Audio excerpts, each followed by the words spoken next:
Terima kasih Anda masih bersama Batam TV. Saudara Menteri Komunikasi dan Informatika Johnny G. Plate meresmikan Purwadika Technology School di Nongsa Digital Park Batam pada Jumat 14 Oktober 2022.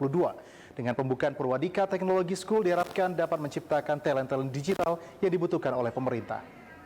Dinas Budaya dan Pariwisata akan membersamai Sinar Maslen melalui Nongsa Digital Park memantapkan langkah sebagai kawasan ekonomi digital yang akan menjadi jembatan penghubung berbagai perusahaan digital serta teknologi antara Indonesia dan Singapura. Hal itu dibuktikan dengan pembukaan cabang ketiga Purwadika Technology School di kawasan tersebut.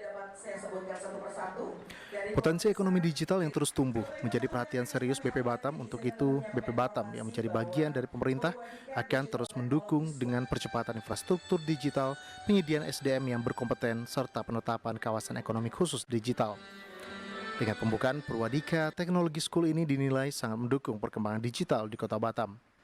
Baik, rencana pembukaan Purwadika Digital Technology School dan tentu mendukung penuh terhadap segala kebutuhan dan pelayanan yang dibutuhkan oleh para pelaku usaha di KK Nongsa, sehingga investasi dan pertumbuhan ekonomi di Kota Batam dapat meningkat dengan pesat.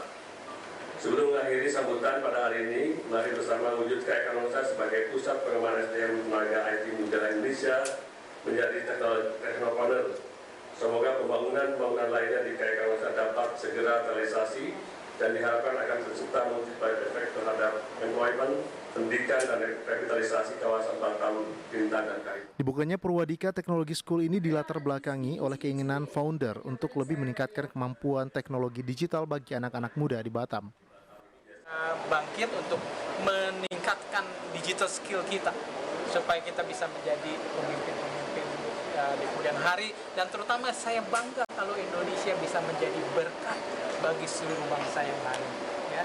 Jadi lalu kalau ditanya bagaimana bedanya, tadi saya sudah katakan kita akan membangun suatu model yang tidak mengorbankan kualitas sama sekali, tetapi mungkin ada membedakan fasilitas.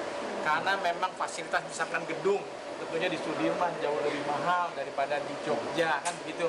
Sehingga harga pun perlu disesuaikan, sehingga kita Purwadika tidak terkesan hanya mau mencari keuntungan semata. Tapi saya sudah tegaskan tadi visi misi bahwa saya sejak lulus di bangku SMA langsung studi ke Amerika dan rencana kembali ke Indonesia untuk membangun negara dan bangsa. Dibukanya Purwadika Technology School ini merupakan salah satu upaya pemerintah dan ekosistem digital di Indonesia untuk menghasilkan kebutuhan digital talent. Pada tahun lalu, pemerintah telah melatih 200.000 kelompok milenial dan tahun ini ditargetkan sekitar 50.000 digital talent seluruh Indonesia. Jumlah tersebut masih sangat jauh dari kebutuhan yang telah diproyeksikan pemerintah. Yang sangat besar. Nah, disitulah saya menyambut baik apa yang dilakukan oleh Pak Purwahartono melalui Purwadika Digital Tech Schools, ya, yang mengambil bagian secara konkret dalam pelatihan digital untuk mengisi kebutuhan digital skills di Indonesia. Bahkan para siswanya itu sudah dari berbagai negara-negara sahabat mancanegara. Ya.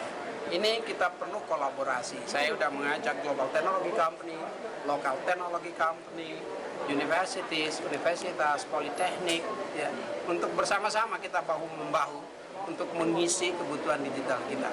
Nah, pemerintah membangun infrastruktur digital hulu dan infrastruktur digital hilir. Sektor privat juga membangun infrastruktur digital hilir, pusat-pusat data yang banyak di Indonesia ini. Tapi dengan hadirnya Purwadika Technology School diharapkan mampu menaikkan ekonomi digital Kota Batam serta mampu melahirkan SDM yang kompeten dalam dunia digital. Bangun Selendra, laporkan dari Batam.